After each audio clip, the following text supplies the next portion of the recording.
ನಮಸ್ಕಾರ ರಿವ್ಯೂ ಚಾನಲ್ಗೆ ಸ್ವಾಗತ. ನಾನು ಸೌಖ್ಯ ಗಾಂವ್ಕರ್. ಕರ್ನಾಟಕ ರಾಜಕಾರಣದಲ್ಲಿ ನೋಡಿ, ಎಲ್ಲ ಎಲೆಕ್ಷನ್ ರಿಸಲ್ಟ್ ಬಂದ ಮೇಲೆ ಭರ್ಜರಿ ಡೆವಲಪ್ಮೆಂಟ್ನ ನಿರೀಕ್ಷೆ ಇತ್ತು. ಡಿ ಕೆ ಶಿವಕುಮಾರ್ ಅವರು ಅಂಥದ್ದೇ ಒಂದು ಶಪಥ ಮಾಡಿದ್ರು. ಅವರ ಟೀಮು ಮುಹೂರ್ತ ಇಟ್ಟಿತ್ತು. ಅದಕ್ಕೆ ತಕ್ಕಂತೆ ಈಗ ನಡೀತಿರೋದು ಏನು ಅಸಲಿಗೆ ಡಿ ಕೆ ಶಿವಕುಮಾರ್ ಅವ್ರ ಬರ್ಡೇ ಆಯಿತು 15ನೇ ತಾರೀಕಲ್ವಾ. ಅದರ ಬೆನ್ನಲ್ಲೇ ಸಿದ್ದರಾಮಯ್ಯ ಕ್ಯಾಂಪ್ ಎಂಥ ಮಾಸ್ಟರ್ ಸ್ಟ್ರೋಕನ್ನು ಕೊಟ್ಟಿದೆ. ಡಿ ಕೆ ಶಿವಕುಮಾರ್ ಅವ್ರಿಗಿದು ಆಘಾತಕಾರಿ ಸುದ್ದಿ. ಕರ್ನಾಟಕ ಪಾಲಿಟಿಕ್ಸ್ಗೆ ಸಂಬಂಧಪಟ್ಟಂತೆ ಮುಂದೇನಾಗತ್ತೆ ಹಾಗಾದರೆ? ಅದರ ನಡುವೆ ಜಮೀರ್ ಅಹಮದ್ ಖಾನ್ ಅವರ ಬಿಗ್ ಆಪರೇಷನ್ ಕೂಡ ಶುರುವಾಗೇ ಬಿಡ್ತಾ. ಡೀಟೇಲ್ಸ್ ಇಡ್ತಾ ಹೋಗ್ತೀವಿ. ಮಿಸ್ ಮಾಡಿದ್ರೆ ನಮ್ಮ ಚಾನಲ್ನ ಸಬ್ಸ್ಕ್ರೈಬ್ ಮಾಡಿ, ನಿಮ್ಮ ಅಭಿಪ್ರಾಯ ಕಮೆಂಟ್ ಮಾಡಿ ತಿಳಿಸಿ. ವೀಕ್ಷಕರೇ, ಸದ್ಯ ಈಗ ಡಿ ಕೆ ಶಿವಕುಮಾರ್ ಅವ್ರ ನಿರೀಕ್ಷೆ ಇದ್ದಿದ್ದು ಈ ಎಲೆಕ್ಷನಲ್ಲಿ ಆಗ್ತಾ ಇದ್ದಂಗೆ ರೀಸನ್ನೇ ಇಲ್ಲ. ಯಾಕಂದರೆ ಅದು ಸೋನಿಯಾ ಗಾಂಧಿ ಅವರೇ ಕೊಟ್ಟಿದ್ದ ಭರವಸೆ. ಈ ಎಲೆಕ್ಷನ್ ಎಲ್ಲ ಆಗಿಬಿಡ್ಲಿ, ಅದಕ್ಕಿಂತ ಮುಂಚೆ ಅಹಿಂದ ಲೀಡರ್ನ ಇಳಿಸಿದ್ರೆ ತುಂಬ ರಾಂಗ್ ಮೆಸೇಜ್ ಹೋಗುತ್ತೆ ಅಂತ ಸೋನಿಯಾ ಪ್ರಿಯಾಂಕಾ ಏನು ಮಾತು ಕೊಟ್ಟಿದ್ರು. ರಾಹುಲ್ ಗಾಂಧಿ ಅವರು ಕೂಡ ಅದೇ ನಿಟ್ಟಿನಲ್ಲಿ ಭರವಸೆ ಕೊಟ್ಟು ಮುಂದೂಡಿದ್ರು. ಆದರೆ ಈಗ ಒಂದು ನಡೆಯೋ ಹಾಗಿಲ್ವ ಪರಿಸ್ಥಿತಿ. 3 ವರ್ಷ ತುಂಬ್ತಿದೆ. ಇದೇ 20ನೇ ತಾರೀಕು ಮೇ 20ಕ್ಕೆ ಈ ಸರ್ಕಾರಕ್ಕೆ 3 ವರ್ಷ ಪೂರ್ಣ ಆಗತ್ತೆ. ಉಳ್ಕೊಂಡಿರೋದೇ 2 ವರ್ಷ. ಈಗಲಾದರೂ ಸಿ ಎಂ ಆಗೋಣ. 3 ವರ್ಷ ಸಂಪೂರ್ಣ ಆಗಿ 3ನೇ ವರ್ಷದ ಸಾಧನಾ ಸಮಾವೇಶವನ್ನು ಡಿ ಕೆ ಶಿವಕುಮಾರ್ ಅವರೇ ಸಿ ಎಂ ಆಗಿ ನೆರವೇರಿಸಬೇಕು ಅನ್ನುವಂಥ ಪ್ರಯತ್ನ. ಹಾಗಾಗಿ 20ನೇ ತಾರೀಕಿಗೆ ಕಾರ್ಯಕ್ರಮ ಇತ್ತಲ್ಲ, ಸಮಾವೇಶ, ಅದನ್ನು ಮುಂದೂಡುವಂಥ ಬಹಳ ದೊಡ್ಡ ಪ್ರಯತ್ನ ಡಿ ಕೆ ಕಡೆಯಿಂದ ಆಯಿತು ಅನ್ನೋ ಸುದ್ದಿ. ಸಿಕ್ಕಾಪಟ್ಟೆ ಪ್ರಯತ್ನ ಮಾಡಿದರೆ ಶತಾಯಗತಾಯ ಸಿ ಎಂ ಆಗಬೇಕು. ಕಡೆ ಪಕ್ಷ ಈಗಾದರೆ 2 ವರ್ಷ ಸಿಗತ್ತೆ ಅಂತ. ಆದರೆ ಸಿದ್ದರಾಮಯ್ಯ ಕ್ಯಾಂಪ್ ಮಾಸ್ಟರ್ ಸ್ಟ್ರೋಕ್ ಕೊಟ್ಟಿದೆ. ಪೋಸ್ಟ್ಪೋನ್ ಮಾಡುವಂಥ ಪ್ರಯತ್ನಕ್ಕೆ ಸೆಟ್ ಬ್ಯಾಕ್ ಆಗಿದೆ. ಡಿ ಕೆ ಶಿವಕುಮಾರ್ ಅವರು ಅದನ್ನು ಸಾಧ್ಯವಾದಷ್ಟು 8 ದಿನ ಮುಂದೂಡಿ ಅದರ ಒಳಗಡೆ ನಾನು ಸಿ ಎಂ ಆಗಬೇಕು ಅನ್ನೋ ಪ್ರಯತ್ನಕ್ಕೆ ಸೆಟ್ ಬ್ಯಾಕ್ ಆಗಿದೆ.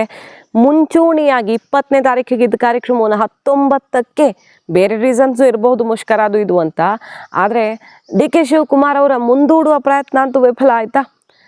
ಮುಂಚೆನೇ ಮಾಡಿ ಮುಗಿಸುವಲ್ಲಿ ಈಗ ಎಲ್ಲ ರೀತಿಯ ತಯಾರಿ ಸಿದ್ದು ಕ್ಯಾಂಪಿಂದ ಆಗಿದೆ. ಹೈಕಮಾಂಡ್ ಮುದ್ರೆ ಕೂಡ ಬಿದ್ದಿದೆ. ಸಿದ್ದರಾಮಯ್ಯನವರು ಸಿ ಎಂ ಆಗಿ 3 ವರ್ಷ ಕಂಪ್ಲೀಟ್ ಆಗಿರೋ ಕಾರ್ಯಕ್ರಮವನ್ನು ನೆರವೇರಿಸ್ಕೊಡ್ತಿದ್ದಾರೆ. ಸೊ ಇನ್ನು ಉಳ್ಕೊಂಡಿರೋ ಸಮಯನೂ ಕಡಿಮೆ. ಡಿ ಕೆ ಶಿವಕುಮಾರ್ ಅವ್ರಿಗೆ ಎಲ್ಲ ಕೊಟ್ಟು ಇಲ್ಲಿ ಸಮಸ್ಯೆ ತಂದಿಡೋದಕ್ಕೆ ರಾಹುಲ್ ಗಾಂಧಿಯವರು ಯಾವ ಕಾರಣಕ್ಕೂ ಬಯಸ್ತಿಲ್ಲ ಅನ್ನೋದು ಸ್ಪಷ್ಟವಾಗ್ತಿದೆ.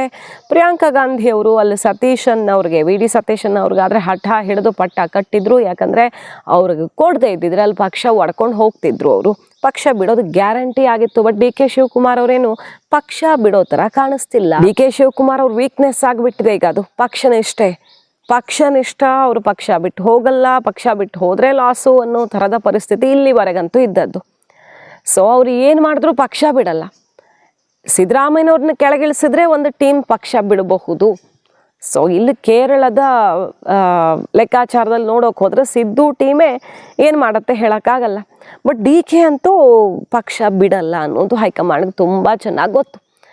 ಹಾಗಾಗಿ ಈಗ ಅವರ ನಿಷ್ಠೆಯನ್ನೇ ವೀಕ್ನೆಸ್ ಮಾಡಿಕೊಂಡು ಸಿದ್ದರಾಮಯ್ಯನವರನ್ನು ಮುಂದುವರಿಸೋದಕ್ಕೆ ನಿರ್ಧರಿಸಿ ಬಿಟ್ರ. ಈ ಸಮಾವೇಶದ ಸೂಚನೆ ನೋಡಿದ್ರೆ ಹಂಗೆ ಅನ್ನಿಸ್ತಿದೆ. ಲಾಸ್ಟ್ ಇಯರ್ ಎಲ್ಲ ಡಿ ಕೆ ಹೇಳಿದ್ದೇ ನಡೆದಿತ್ತು. ಹಾಸನದಲ್ಲಿ ಕಾರ್ಯಕ್ರಮ ಮಾಡಿದ್ರು, ಅಂದರೆ ಸಮಾವೇಶ. ಅದು ಸಿದ್ದರಾಮಯ್ಯನವ್ರ ಹೆಸರಲ್ಲಿ ಮಾಡೋದಕ್ಕೆ ಹೊರಟಿದ್ದಂತಹ ಕಾರ್ಯಕ್ರಮ. ಅದು ಸಿದ್ದರಾಮಯ್ಯನವರದ್ದೇ ಸಮಾವೇಶ ಮಾಡೋಕೆ ಹೊರಟಿದ್ರು. ಬಟ್ ಕಡೆ ಕ್ಷಣದಲ್ಲಿ ಸಿದ್ದರಾಮಯ್ಯನವರು ಅದನ್ನು ಹೆಸರನ್ನೇ ಚೇಂಜ್ ಮಾಡಿಸ್ಬಿಟ್ಟು ಸರ್ಕಾರದ ಕಾರ್ಯಕ್ರಮ, ಪಕ್ಷದ ಕಾರ್ಯಕ್ರಮ ಮಾಡಿದ್ರು. ಅಲ್ಲೆಲ್ಲ ಹೈಕಮಾಂಡ್ ಸಿದ್ದರಾಮಯ್ಯನವ್ರಿಗೆ ಶಾಕ್ ಕೊಟ್ಕೊಂಡು ಬಂತು. ಸುಮಾರು ನೇಮಕಾತಿ, ಬೇರೆ ಬೇರೆ ವಿಚಾರಗಳಲ್ಲಿ ಸೆಟ್ ಬ್ಯಾಕ್ ಹಾಕ್ಕೊಂಡೇ ಬಂತು ಸಿದ್ದರಾಮಯ್ಯನವ್ರಿಗೆ. ಬಟ್ ಈಗ 3 ವರ್ಷ ಕಂಪ್ಲೀಟ್ ಆಗ್ತಿದೆ. ಡಿ ಕೆ ಗೇಮ್ ಎಲ್ಲ ಉಲ್ಟಾ ಆಯ್ತಾ? ಹೈಕಮಾಂಡ್ ಸಿದ್ದು ಬಣ್ಣ ಟಚ್ ಮಾಡಿದ್ರೆ ಸರ್ಕಾರ ಶೇಕ್ ಆಗೋದು ಗ್ಯಾರಂಟಿ ಅಂತ ಅಂದ್ಕೊಳ್ತಾ. ಬಟ್ ಡಿ ಕೆ ಏನು ಮಾಡ್ತಾರೆ? ಈಗ ಏನೂ ಸಿಗಲಿಲ್ಲ, ಇದ್ದದನ್ನ ಉಳಿಸ್ಕೊಂಡು ಹೋಗೋಣ, ಮುಂದಿನ ಚುನಾವಣೆಗೆ ನೋಡೋಣ ಅಂತ ಹೋದರೆ ಅಷ್ಟು ಸುಲಭ ಇಲ್ಲ. ಮುಂದಿನ ಚುನಾವಣೆಯಲ್ಲಿ ಕಾಂಗ್ರೆಸ್ ಬರೋದು ಕಷ್ಟ, ಅಧಿಕಾರ ಸಿಗೋದು ಕಷ್ಟ. ಸೊ ಸಿಕ್ಕಿದ್ರೆ ಈ ಸಲನೇ ಸಿಗಲಿ ಅಂತ ಅವ್ರು ಪ್ರಯತ್ನ ಮಾಡಿದ್ದೇನೆ. ಅದಕ್ಕೆ ಏನು ಮಾಡ್ತಾರೆ ಹಾಗಾದರೆ? ಸರ್ಕಾರ ಬೀಳಿಸ್ತಾರಾ? ಡಿ ಕೆ ತನ್ನ ಮೇಲೆ ಇಟ್ಟಂಥ ನಂಬಿಕೆ ನಿಷ್ಠೆಯನ್ನು ಉಳಿಸ್ಕೊಳ್ತಾರಾ? ಇಲ್ಲ ಸರ್ಕಾರ ಶೇಕ್ ಮಾಡೋ ತಾಕತ್ತು ನನಗೂ ಇದೆ ಅಂತ ತೋರಿಸ್ಕೊಡ್ತಾರ ಅನ್ನೋದೇ ಈಗಿರುವಂಥ ತೀವ್ರ ಕುತೂಹಲ. BJP ಅಂತೂ ಈಗ ತುದಿಗಾಲಲ್ಲಿ ನಿಂತು ಕಾಯ್ತಿದೆ, ಇನ್ನೇನೋ ಆಗುತ್ತೆ ಕಾಂಗ್ರೆಸ್ಸಲ್ಲಿ. ಯಾಕಂದರೆ ಚೇಂಜ್ ಮಾಡಿದರೆ ಇನ್ನೂ ಬೇಗ ಆಗ್ತಿತ್ತು, ಡೌಟೇ ಇಲ್ಲ. ಡಿ ಕೆಗೆ ಪಟ್ಟ ಕಟ್ಟಿದರೆ ಎಷ್ಟು ದಿನ ಬಾಳಿಕೆ ಬರ್ತಿತ್ತೋ ಗೊತ್ತಿಲ್ಲ. ಈಗ ಚೇಂಜ್ ಮಾಡಿಲ್ಲ, ಆದರೂ ಏನೋ ಆಗುತ್ತೇನೋ ಪರಿಸ್ಥಿತಿ. ಮತ್ತೊಂದು ಕಡೆ ಜಮೀರ್ ಅಹಮದ್ ಖಾನ್ ಅವ್ರೇನಾದರೂ ಸೈಲೆಂಟ್ ಗೇಮ್ ಶುರು ಮಾಡಿದ್ರಾ ಅನ್ನೋ ಒಂದು ಪ್ರಶ್ನೆ ಎದ್ದಿದೆ. ಈಗ ಅಧಿಕೃತವಾಗಿ ಅವರಿದ್ದಾರೆ ಅಂತ ಹೇಳೋಕ್ಕಾಗಲ್ಲ, ಬಟ್ ನೋಡಿ ಏನು ನಡೀತಿದೆ ಅಂತ. ಕಾಂಗ್ರೆಸ್ ಸರ್ಕಾರ ಮುಸಲ್ಮಾನರಿಗೆ ಹೇಳಿದ್ದೇನು, ಕೊಟ್ಟ ಭರವಸೆ ಏನು, ಕೊಟ್ಟದ್ದೇನು?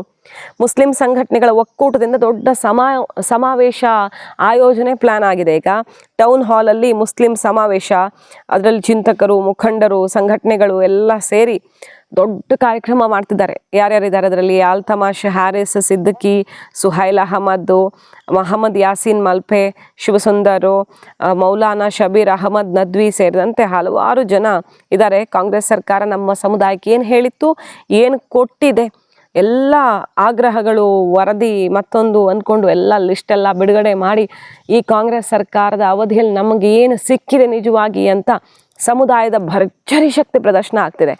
ಇದ್ರ ಹಿಂದೆ ಜಮೀರ್ ಅವರು ಇದ್ದಾರಾ ಅಂತ ಸಹಜವಾಗಿ ಯಾರು ಪ್ರಶ್ನೆ ಕೇಳ್ತಾರೆ. ಬಟ್ ಅವರು ನೀವಿದ್ದೀರಾ ಸರ್ ಅಂದರೆ ನಾನು ಪಕ್ಷನಿಷ್ಠ ರೀ, ಪಕ್ಷದ ವಿರುದ್ಧ, ಸರ್ಕಾರದ ವಿರುದ್ಧ ಯಾಕೆ ಹಿಂಗೆ ಮಾಡಲಿ ಅಂದೇ ಅಂತಾರೆ, ಸಹಜ ಅದು.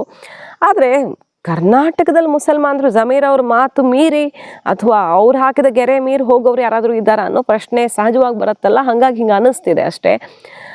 ದಾವಣಗೆರೆ ಟಿಕೆಟ್ ಫೈಟ್ ಬಳಿಕ ದಾವಣಗೆರೆಯಲ್ಲಿ ಜಸ್ಟ್ ಪಾಸ್ ಆಯಿತು ಕಾಂಗ್ರೆಸ್. ಎಷ್ಟು ಅಂದರೆ ಒಂದು ಕೂದಲೆಳೆ ಅಂತರದಲ್ಲಿ ಪಾಸಾಗಿ ಬಂತು.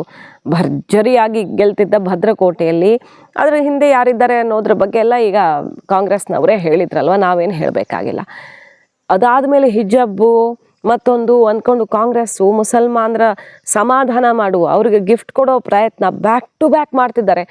ಫಂಡ್ ವಿಚಾರದಲ್ಲಿರಬಹುದು, ಹಿಜಾಬ್ ವಿಚಾರದಲ್ಲಿರಬಹುದು, ಕೊಟ್ಟ ಭರವಸೆ ಈಡೇರಿಸ್ತಿದ್ದೀವಿ ಅಂತ ಸಿದ್ದರಾಮಯ್ಯನವರು ಈಗ ಎಲ್ಲ ಕೆಲಸ ಮಾಡಿ ಮುಗಿಸೋ ತರಾತುರಿಯಲ್ಲಿದ್ದಾರೆ. ಯಾಕಂದರೆ ಸಮುದಾಯ ಸಿಡಿದೇಳುವಂಥ ಆತಂಕವೋ ಅಥವಾ ಹೈಕಮಾಂಡ್ಗೆ ಮೆಸೇಜ್ ಆಯಿತು ಗೊತ್ತಿಲ್ಲ. ಸಿದ್ದರಾಮಯ್ಯನವ್ರಿಗೆ ಮೆಸೇಜು, ಸಿದ್ದರಾಮಯ್ಯನವ್ರು ಆಪ್ತ ಜಮೀರ್ ಅವರು, ಹೈಕಮಾಂಡ್ಗೂ ಮೆಸೇಜ್ ಇರಬಹುದು. ನೀವು ಡಿ ಕೆ ಮಾತು ಕೇಳಿಕೊಂಡು ಸಮುದಾಯ ಕೆಣಕಿದಿರಿ, ಆ ಹಿಂದೆ ಸಮುದಾಯ ಟಚ್ ಮಾಡಿದ್ರೆ ಏನಾಗುತ್ತೆ? ಈ ಕ್ಷಣಕ್ಕೂ ಕೂಡ ಸಿದ್ದರಾಮಯ್ಯನವ್ರನ್ನ ಟಚ್ ಮಾಡಿದ್ರೆ ಡಿ ಕೆ ಬಂದ್ಕೊಂಡು ಮುಸಲ್ಮಾನರನ್ನ ಹೆಂಗೆ ನಡೆಸ್ಕೊಳ್ತಾರೋ ಗೊತ್ತಿಲ್ಲ. ಅವ್ರು ಸಿಡಿದ್ರೆ ಏನಾಗುತ್ತೆ? ಒಂದು ಎಲೆಕ್ಷನಲ್ಲಿ ಏನಾಗಿದೆ, ಈಗ ನೋಡಿ ಈ ಥರ ಸಮಾವೇಶಗಳೇ ಶುರುವಾಗಿವೆ. ಅಂಥದ್ರಲ್ಲಿ ಡಿ ಕೆ ಅಂತ ಹೋದರೆ ನೀವು ಏನಾಗಬಹುದು ಅನ್ನೋ ಟ್ರೇಲರೂ ಇರಬಹುದು, ಅದು ಹೇಗಾದರೂ ಇರಬಹುದು. ಒಟ್ಟಿನಲ್ಲಿ ಹೈಕಮಾಂಡ್ಗೆ ಮುಸ್ಲಿಂ ಕಮ್ಯುನಿಟಿ ದೊಡ್ಡ ಮೆಸೇಜನ್ನೇ ಕೊಟ್ಟಿದೆ. ಏನು ಹೇಳಿದ್ರಿ, ಏನು ಕೊಟ್ಟಿದ್ದೀರಾ, ಏನು ನಮಗೆ ಯಾವ ರೀತಿ ಮೋಸ ಆಗಿದೆ ಅನ್ನೋದನ್ನು ಎತ್ತೆತ್ತಿ ತೋರಿಸ್ತಿದ್ದಾರೆ. ಮುಸಲ್ಮಾನರು ಈವರೆಗೆ ಯಾರೂ ಕಾಂಗ್ರೆಸ್ನ ವಿರುದ್ಧ ಹೀಗೆಲ್ಲ ಮಾಡಿದ್ದು ನೋಡೇ ಇಲ್ಲ ನಾವು. ಇದು ಫಸ್ಟ್ ಟೈಮ್ ಈ ರೀತಿ ನಡೀತಾ ಇದೆ ಅಂದರೆ ಇದ್ರ ಹಿಂದೆ ಏನೋ ರಾಜಕೀಯ ಲೆಕ್ಕಾಚಾರ ಕೂಡ ಇರಬಹುದು. ಸೊ ಡಿ ಕೆ ಶಿವಕುಮಾರ್ ಅವರು ಅಂದ್ಕೊಂಡಿದ್ದು ಒಂದು, ಇಲ್ಲ ಆಗ್ತಿರೋದು ಇನ್ನೊಂದು. ಸೊ ಬಹಳ ದೊಡ್ಡ ಆಘಾತವೇ ಎದುರಾಗಿದೆ ಈಗ ಡಿ ಕೆ ಶಿವಕುಮಾರ್ ಅವ್ರಿಗೆ. ಬಟ್ ಹೆಂಗೆ ಕೌಂಟರ್ ಕೊಡ್ತಾರೆ? ತನಗೂ ತಾಕತ್ತಿದೆ, ತನಗೂ ಶಾಸಕರ ಬಲ ಇದೆ ಅನ್ನೋದನ್ನು ಯಾವ ರೀತಿ ತೋರಿಸ್ತಾರೆ? ಇಷ್ಟು ದಿನ ಅಟ್ಲೀಸ್ಟು ಡಿ ಕೆ ಶಿವಕುಮಾರ್ ಅವ್ರು ಏನೋ ಮಾಡ್ತಿದ್ದಾರೆ ಅನ್ನೋ ರೀತಿ ಒಂದು ಕಾರ್ಯಾಚರಣೆ ನಡೀತಾ ಇರ್ತಿತ್ತು. ಈಗ ಎಲ್ಲದಕ್ಕೂ ಫುಲ್ ಸ್ಟಾಪ್ ಹಾಕ್ಬಿಡ್ತಾ ಹೈಕಮಾಂಡ್ ಅನ್ನೋ ತನಕ ಸೈಲೆನ್ಸ್ ಆವರಿಸ್ಕೊಂಡಿದೆ. ಸಿದ್ದರಾಮಯ್ಯನವರು ಅಲ್ಲಲ್ಲೇ ಹಿರಿ ಹಿಗ್ತಾ ಇದ್ದಾರೆ. ಈಗೇನು ಗೇಮ್ ಶುರು ಮಾಡ್ತಾರೆ ಡಿ ಕೆ ಅನ್ನೋದೇ BJPಗರಿಗೆ ಕುತೂಹಲ. ಕರ್ನಾಟಕ ಪಾಲಿಟಿಕ್ಸ್ನಲ್ಲಿ ಸಸ್ಪೆನ್ಸು. ಮಾಹಿತಿ ಇಷ್ಟ ಆಗಿದ್ರೆ ಮಿಸ್ ಮಾಡಿದ್ರೆ ನಮ್ಮ ಚಾನಲ್ನ ಸಬ್ಸ್ಕ್ರೈಬ್ ಮಾಡಿ, ನಿಮ್ಮ ಅಭಿಪ್ರಾಯ ಕಮೆಂಟ್ ಮಾಡಿ ತಿಳಿಸಿ. Thank you.